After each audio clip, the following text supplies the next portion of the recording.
خطرناک قسم کی ٹویٹس کر کے مسئلہ حل کرنا چاہتے ہیں، تو ایسے مسئلہ حل نہیں ہوگا۔ طاقتور سے آپ لڑ نہیں سکتے، کیونکہ طاقتور سے لڑائی کریں گے تو پھر وہی جیتے گا جس کے پاس طاقت ہے۔ تو اگر آپ نے معاملات حل کرنے ہیں، مسائل حل کرنے ہیں، ملک کو بحرانوں سے نکالنا ہے، ٹینشنوں اور پریشانیوں سے نکالنا ہے، تو آپس میں بیٹھنا ضروری ہے، اور بیٹھنے کے لیے زبان شائستہ رکھنا انتہائی ضروری ہے۔ تو میں یہ بات نہیں کر رہا کہ کون غلط ہے اور کون ٹھیک ہے، میں صرف یہ بات کر رہا ہوں کہ بات کرنے کے لیے ایک ماحول بنایا جاتا ہے۔ لڑائی جھگڑے میں، ٹینشن میں، کانفلکٹ میں نا بات نہیں ہو سکتی۔ تو اس وقت عمیر صاحب، پاکستان کے افغانستان کے ساتھ تعلقات ٹھیک نہیں ہیں، انڈیا کے ساتھ بھی تعلقات سیٹ نہیں ہیں، ایران کے ساتھ بھی جو ہمارا اسرائیل والا ایشو ہے تو اس کے بعد تھوڑے سے حالات بہتر ہیں، لیکن یہ پرابلم ہے۔ چین کے ساتھ بھی ہلکے پھلکے جو گلے شکوے کی موسیقی ہے نا، تو وہ چل رہی ہوتی ہے۔ تو ہمارے پڑوس میں چاروں ملکوں کے ساتھ معاملات ٹھیک رہے ہیں، اور ان کے بھی ہمارے ساتھ سیٹ نہیں ہیں، یہ سارے ہیں۔ لیکن ٹرمپ صاحب ہم سے راضی ہیں، ٹرمپ ہم سے راضی ہے، اور یہ پتہ نہیں خوشی کی خبر ہے یا ٹینشن کی خبر ہے، لیکن یہ بہرحال ایک خبر ہے۔ اور لیکن پچھلے 1 سال کے اندر عمیر صاحب، جو ایک ہم تو بہت ہی ٹینشن میں تھے اور پریشان تھے نا، یہ جو مئی کے مہینے میں ہمیں خوشخبری ملی ہے کہ انڈیا کی 6 طیارے ہم نے گرا دیے ہیں۔ ٹرمپ صاحب نے وہ بڑھا دیے تھے بات۔ اچھا، ٹرمپ صاحب نے بڑھا دیے۔ اب کیونکہ مجھے بڑی کنفیوژن رہتی ہے کہ پتہ نہیں کتنے طیارے تھے نا، یہ اوپر نیچے ہوتے رہتے ہیں، لیکن یہ نا کہ بہرحال ٹرمپ نے کہا کہ اچھا، ٹرمپ طاقتور لوگوں کو بڑا پسند کرتا ہے نا۔ اچھا، اس سے پہلے جب انڈیا اور پاکستان کے وہ تھے تو وہ منہ اس طرح موڑ کے بیٹھا ہوا تھا، اور جو ہی ہم نے اٹیک کیا نا اور جا کے کاروائی ڈالی ٹھیک ٹھاک قسم کی، تو پھر اس کو لگا نہیں ان پاکستانیوں میں بڑی جان ہے، تو پھر اس نے کہا کہ یہ آئی لائک دس گائے ہیں، یہ کیا نام ہے ابھی، فیلڈ مارشل عاصم منیر صاحب، میں ان کو بڑا پسند کرتا ہوں۔ ٹھیک ہے، وہ شہباز شریف کو بھی تھوڑا بہت پسند کرنا شروع ہو گیا درمیان میں نا، اور یہ کام بھی کرنا شروع ہو گیا۔ عاصم منیر صاحب کی کمالات ہیں۔ ہاں، یہ تو کمالات ہیں، اور لیکن ہمیں اپریشیٹ کرنا چاہیے اپنی آرمی کو، ہماری فضائیہ کو، ہماری بحریہ کو، ہماری یہ جو فوج ہے نا، تو اس نے بہت زبردست قسم کا کام کیا۔ اور سچی میں آپ کو اپنی ذاتی طور پہ بات بتاؤں نا، کیونکہ پچھلے جو آرمی چیف صاحب تھے نا، بھاجوا صاحب، انہوں نے کہا تھا ہم انڈیا کے ساتھ کیا لڑ سکتے ہیں۔ خان صاحب نے بھی کہا تھا میں کیا کروں، پھٹ پڑوں ان کے اوپر ہیں۔ تو ہم سوچا کہ یار ہمارے اندر کوئی صلاحیتیں نہیں ہے، اہلیتیں نہیں ہیں، اور ہاں بالکل ڈوبے ہوئے تھے۔ ہم نے کہا یار انڈین کو دیکھتے تھے نا، ویسے ہی منہ ادھر سے نکال لیتے تھے کہ یار جان چھڑاؤ ان سے۔ لیکن جب یہ والا واقعہ ہوا نا، تو آپ سچی بات یہ ہے کہ میں لڑائی جھگڑا پسند کرنے والا آدمی نہیں ہوں، اور میں تو کہتا ہوں کہ ہمیشہ اسلحہ ہونا ہی نہیں چاہیے، لیکن مسئلہ یہ ہے کہ آپ کے پاس اسلحہ نہ ہو، دوسرا اسلحہ بنا رہا ہو، تو پھر تو آپ کے لیے موت ہے نا۔ تو مجھے پہلی بار میری جو زندگی میں، کیونکہ لڑائی نہیں ہوئی تھی، یہ پہلی لڑائی ہوئی ہے، تو مجھے بڑا فخر ہوا کہ الحمدللہ ہم نے بہت زبردست قسم کا کام کیا۔ لیکن مسئلہ یہ ہے نا کہ اب لڑائی سے آگے بھی تو نکلیں نا، ختم ہو گئی لڑائی نا، ہم نے لڑائی جیت لی، اور اللہ کا شکر ہم نے جیت لی، اور آپ سب کو ہم سلوٹ کرتے ہیں، اور آپ سب کی محنتوں سے اور کاوشوں سے جنگ جیتی ہے۔ قوم ساری آپ کے ساتھ کھڑی ہوئی تھی۔ ہم میڈیا کے بحاظ پہ آپ کو پتہ ہے کہ انڈین میڈیا پر بھی اور پاکستانی میڈیا پر بھی صبح و شام ہم بھی راتوں کو نہیں سوئے۔ ہم نے کہا کہ ہمارے فوجی بھائی جاگ رہے ہیں تو ہم بھی ان کے ساتھ جاگ رہے تھے، اور جاگ اس طریقے سے رہے تھے کہ ہم اس نیریٹو کو سپورٹ کر رہے تھے، اور جہاں جہاں ہمیں موقع ملتا تھا ہم اپنی بات کرتے تھے۔ لیکن اب ہمیں آگے نکلنا چاہیے ہیں۔ عید 3 دن کی ہوتی ہے نا، آپ 3 دن تہوار میں، تب چوتھے دن روزانہ ہی بندہ آگے گلے ملے جی عید مبارک ہو، لوگ کہتے ہیں یار پاک تھوڑا سا آگے نکلیں۔ تو آپ کیا کہیں گے کہ بھائی پاکستان کو اور پاکستانیوں کو ایسے 2 4 5 کون سے کام کرنے چاہیے جس کی وجہ سے وہ ڈیولپمنٹ کی طرف جا سکتے ہیں؟ کیونکہ آپ نے سیلف ڈیولپمنٹ پہ بھی کافی بات کی شروع میں، اور بعد میں آپ نے جو ملکی مسائل اس پہ بھی بات کی کہ اب اس سے آگے بڑھیں اور ڈیولپمنٹ کی طرف جائیں، ترقی کی طرف جائیں، تو کیسے جا سکتے ہیں؟ دیکھیں، وہی بات میں نے جو درمیان میں ایک بات کی تھی کہ کانفلکٹ کی موجودگی میں ترقی نہیں ہو سکتی۔ کانفلکٹ جب تک رہے گا آپ آگے نہیں بڑھ سکتے۔ اس وقت اصل میں بدقسمتی سے ایک ایسا ماحول کریٹ کر دیا گیا ہے کہ ہم یہ دیکھ لیں کہ صوبے ایک دوسرے کے ساتھ مل بیٹھنے کے لیے تیار نہیں ہیں۔ اچھا، چھوٹے موٹے جو ایشوز ہیں وہ چل رہے ہیں، کبھی کہا جا رہا ہے فلانے صوبے کا وزیر اعلیٰ فلانے صوبے کے وزیر اعلیٰ کے ساتھ کانفلکٹ میں چلا گیا ہے، اور صوبے فتح کرنے کی باتیں ہو رہی ہیں، لڑائی جھگڑے کی باتیں ہو رہی ہیں۔ تو اس موجودگی میں تو کبھی بھی ترقی کی بات نہیں ہو سکتی، آپ کو کمپرومائز کرنا پڑتا ہے۔ دیکھیں، میرے اور آپ کے نا، آپ مجھ سے چھوٹے ہیں، لیکن آپ کے جو خیالات ہیں، میرے جو خیالات ہیں، ان دونوں میں ایک فرق موجود ہے۔ تو اب کیا کریں؟ لڑیں ہم آپس میں ایک دوسرے کے ساتھ؟ تو بات ہی کریں گے نا، تو بات کریں گے۔ اچھا، آپ 20% مانگ رہے ہیں اور میں 30% مانگ رہا ہوں، تو بیٹھ کے بات کرتے ہیں۔ تو آپ 20% سے 15 پہ آ جائیں، اور میں 30% سے 20 پہ آ جاتا ہوں، تو جو کام نہیں چل رہا نا تو کچھ تو چلنا شروع ہو جائے گا نا. وہ کہتے ہیں some thing is better than nothing نا. تو کم از کم کسی ایک جگہ پر آ جائیں اور تھوڑا تھوڑا کر کے اپنے لیے اسپیس کریٹ کرتے جائیں. ایک ہی دن میں نا کبھی بھی ساری چیزیں نہیں ہوتی. وہ مجھے یاد آ گیا کہ وہ ہم اسکول کے ٹائم پہ نا ایک نظم پڑھتے تھے, میرا خیال ہے اسماعیل مرٹھی صاحب کی لکھی ہوئی تھی کہ گیا ایک ہی بار سورج نہ ڈوب مگر رفتہ رفتہ ہوا ہے غروب ہے. تو وہ اصل میں اس نظم کے اندر پوری یہی کہانی تھی نا کہ چیزیں پروسیس کے ساتھ آگے بڑھتی ہیں, حادثوں کے ساتھ چیزیں آگے نہیں بڑھتی. حادثے ہیں. آپ کو جاتے ہوئے سونا مل گیا ہیں اور مجھے راستے میں کھلونا مل گیا, تو آپ سونے پر خوش ہیں, میں کھلونے پہ خوش ہوں. اور مجھے ایک وقت پتہ چلا نہیں آپ کو تو سونا ملا ہوا, میں پریشان ہو جاؤں, یار کاش مجھے کھلونے کے بجائے سونا مل جاتا, زیادہ اچھا ہوتا. تو ایسی چیزیں نہیں چلتی. ایک پروسیس ہے, دنیا ساری اسی پروسیس کو فالو کرتی ہے اور اس کے نتیجے میں آگے بڑھتی ہے. اور سب سے بنیادی چیز ہے, پاکستانی سیاستدانوں میں کوئی ذہانت کی کمی نہیں ہے. یہ بہت ذہین لوگ ہیں, بہت فتین لوگ ہیں. اس کی وجہ یہ ہے کہ آپ دیکھ رہے ہیں کہ غریب آتے ہیں اور امیر ہو کے چلے جاتے ہیں. یہ ذہانت کی علامت ہے نا. اگر یہ بیوقوف ہوتے اور پاگل ہوتے تو یہ ایسے ہوتے. یہ دیکھ رہے ہیں اتنی بڑی پراپرٹیز بنا لیتے ہیں, سب کچھ کر لیتے ہیں. یہ کوئی باہر سے پیسے لاتے ہیں, ٹیلنٹ ہے, اسی ملک سے پیسے کماتے ہیں نا, یہیں سے. اور ہمارے ایک کیا کہتے ہیں ایم این اے تھے پیپلز پارٹی کے دور میں, قیوم جتوئی صاحب, انہوں نے کہا تھا کرپشن میں ہمارا بھی حصہ ہے. اتنے خوبصورت آرگومنٹ یہ ڈیولپ کرتے ہیں اور لے کر آتے ہیں, تو بہت اچھا پیسہ کما. اور ہمارے سب لوگوں کو دیکھ لیں, میں نے بھی اسی ملک میں ترقی کی ہے. تو آج سے 20-25 سال پہلے ہم تو پیدل چلا کرتے تھے, آج ہمارے پاس اپنی گاڑیاں ہیں. تو اس ملک کے اندر کوئی پوٹینشیل ہے تو یہ سارا کچھ ہو رہا ہے نا. مسئلہ یہ حکمران نااہل ہیں, ہماری قیادت نالائق ہے, نہ یہ لوگوں کو اکٹھا بٹھا سکتے ہیں, نہ یہ ملک کو اچھے طریقے سے چلا سکتے ہیں. تو یہ جو اصل میں سوال ہے, اور یہ میں کسی ایک حکمران کی بات نہیں کر رہا, ہر وہ حکمران جو کانفلکٹ کو پروموٹ کرتا ہے اس سے بڑا چول کوئی نہیں ہے. یہ کیونکہ کمزور ذہن لوگوں کی علامات ہوتی ہیں کہ وہ اپنے لوگوں کو ساتھ لے کر نہیں چل سکتے. آپ نے حکمرانوں کی بات کی تو آپ تو پورا سال, آپ چول کہنے میں کوئی اعتراض نہیں ہے. آپ ملک بھر میں ٹریول کرتے ہیں اور چونکہ صحافی بھی ہیں تو خبروں کے ساتھ آپ کا تعلق ہے, تو آپ کے خیال میں کون سا صوبہ اور کون سی پارٹی اور کس حکومت نے زیادہ بہتر ڈیلیور کیا 2025 میں؟ آپ کے دل میں کوئی نون لیگ کے لیے ہمدردیاں تو نہیں ہیں؟ نہیں, میں تو ڈیولپمنٹ کے لیے میرے اچھا زیادہ دھیان ہے. صحیح. اچھا میں ویسے نا, کیونکہ میرا تو میں سیاسی جماعتوں کو سپورٹ کرتا ہوں, جمہوریت کی سپورٹ کرتا ہوں, لیکن سچی بات یہ ہے کہ پنجاب میں بہت زبردست کام ہوا ہے. پنجاب کے بعد دوسرا کام جو ہے وہ ہو رہا ہے سندھ کے اندر, تیسرے نمبر پر کام ہو رہا ہے بلوچستان کے اندر, اور چوتھے نمبر پر KPK میں کام ہو رہا ہے. مجھے کشمیر اور گلگت بلتستان کی بھی بات کرنی چاہیے, کیونکہ وہ بھی ہمارے میں تو صوبہ ہی سمجھتا ہوں.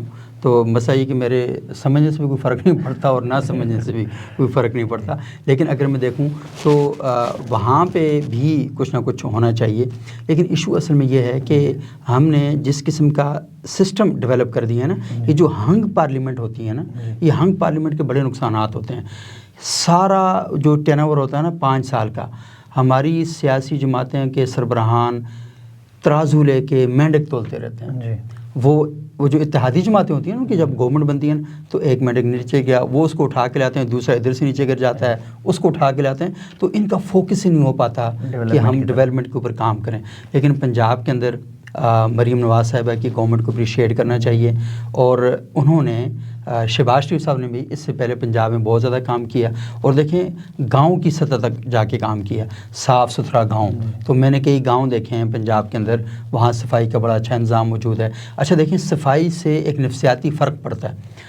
گلی محلہ گندا ہے نا, تو آپ بھی گھر سے نا قمیض اتاری, بنیان پہنی ہے, گندی سے بندے کر رہے ہیں, توند نکالی ہوئی نا باہر نکل رہے ہیں, اور بچے بھی اسی طرح گندے بندے پھر رہے ہیں. اب گلی محلہ صاف ہے نا, تو آپ بھی کوشش کرتے ہیں کہ صاف ستھرے ہو کے نکلیں. تو آپ کے مزاج پر, شناخت پر, نفسیات پر بڑے اچھے اس کے جو اثرات ہیں وہ مرتب ہوتے ہیں. تو پنجاب نے اس حوالے سے کام کیا ہے, اور ہمیں مریم نواز صاحبہ کو اپریشیٹ کرنا چاہیے. بہت اچھے اسپتال بن رہے ہیں, لوگوں کی تعمیر کے لیے, خدمت کے لیے بہت اچھے کام ہو رہے ہیں. اور سب سے انٹرسٹنگ بات, میں زندگی میں سوچ رہا تھا, ایک دفعہ ہمارے دوست ہیں عامر رانا صاحب, ان کے ساتھ میں سفر کر رہا تھا. مجھے انہوں نے راستے میں کہا کہ مجھے یہ بات بتائیں کہ اگر آپ کو حکومت ملے تو آپ سب سے پہلے کیا کریں گے؟ میں کہ ٹریفک کا نظام ٹھیک کروں گا, کیونکہ ٹریفک کا نظام میرے روزانہ کئی گھنٹے کھا جاتا ہے, میرا فیول کھا جاتا ہے.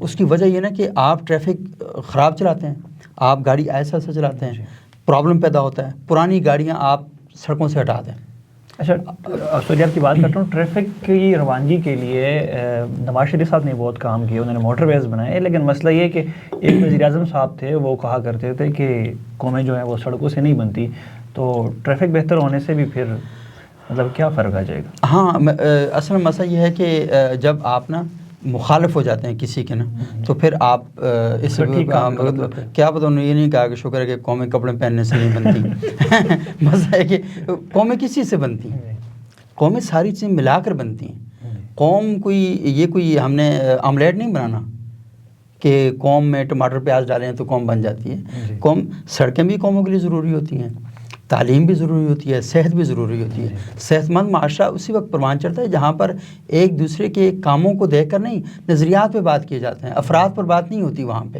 تو مسئلہ یہ ہے کہ ہم ذہنی طور پر نا ٹچے ہی رہ گئے، کیونکہ لیڈرشپ نے نا ہمیں گزشتہ 40 سال سے نیا موضوع ہی نہیں دیا کہ کسی نئے موضوع پر بات کریں. تو یہ جو سارا سسٹم ہے، تو میں اس میں ٹریفک کی بات کر رہا تھا. اچھا تجاوزات کا خاتمہ بھی ہوا پنجاب میں، جرائم کم ہوئے، جرائم کم ہوئے سی سی ڈی والے نے.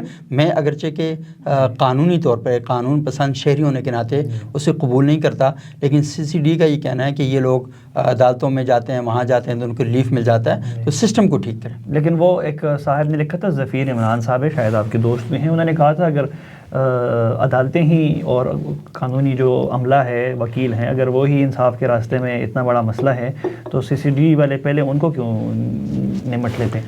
ہاں اصل میں سی سی ڈی کے دائرہ اختیار میں نہیں آتے ہیں نا. سی سی ڈی کے دائرہ اختیار میں پھر یہی آتا ہے کہ یہ جو اسٹریٹ کرائم کر رہے ہیں، چوری ڈاکے کر رہے ہیں. اچھا بہت ہی تکلیف دہ بات ہے کہ ہماری بچیاں، ہماری مائیں بہنیں وہاں سفر کر رہی ہیں، چھوٹی چھوٹی بچیاں، ان کے ساتھ جو ویڈیوز آئی ہیں کیسی غلیظ قسم کا سلوک ہو رہا ہے. تو اس سی سی ڈی کی ان کارروائیوں کے بعد کوئی کمی آئی ہے ان واقعات میں؟ اچھا کمی تو آئی ہے، کمی تو بہت زیادہ آئی ہے، لیکن مسئلہ یہ کہ یہ کمی کب تک؟